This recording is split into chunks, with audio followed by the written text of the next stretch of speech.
L'infiltration dans le groupe des hommes de médias préoccupe la corporation. Le dernier cas en date est celui d'une dame policière, la présumée espionne démasquée, au cours de la réunion d'urgence du Front National pour la défense de la Constitution. Ce journaliste estime que la seule chose qui peut sauver la corporation, c'est la vigilance sur le terrain. Franchement, la première chose fondamentale là, sur un journaliste, il faudrait qu'il soit vigilant. Partout où tu te trouves, il faut être vigilant. Parce qu'à n'importe quel moment ou endroit, tu peux te heurter à des incidents, à des situations vraiment déplorables. Une fois sur le terrain de reportage, il faut être vigilant, observer les gens. Telle ou telle personne est-il journaliste? J'ai l'habitude de le voir sur le terrain.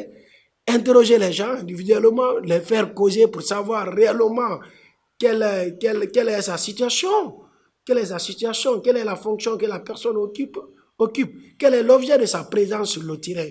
Conscient du défi de la presse guinéenne, le président de l'Association guinéenne des éditeurs de la presse indépendante opte pour des mesures concrètes. Pour lui, les organes de presse doivent pouvoir exercer avec des identifiants dignes de la profession.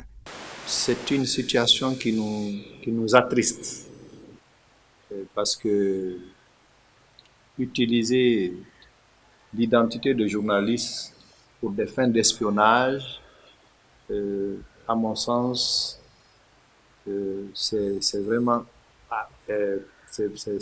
inquiétant.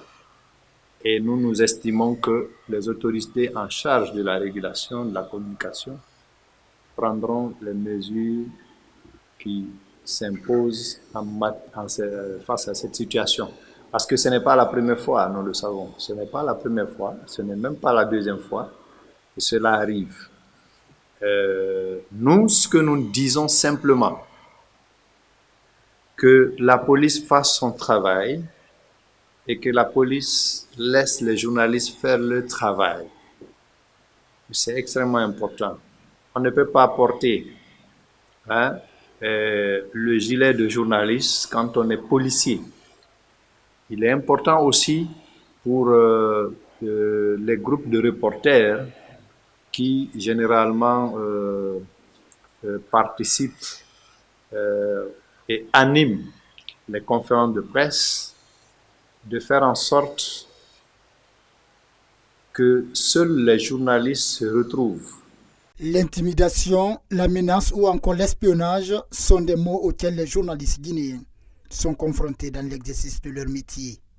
Avec la découverte de cette présumée dame espionne déguisée en journaliste, la presse guinéenne a de quoi renforcer la vigilance au sein de la profession.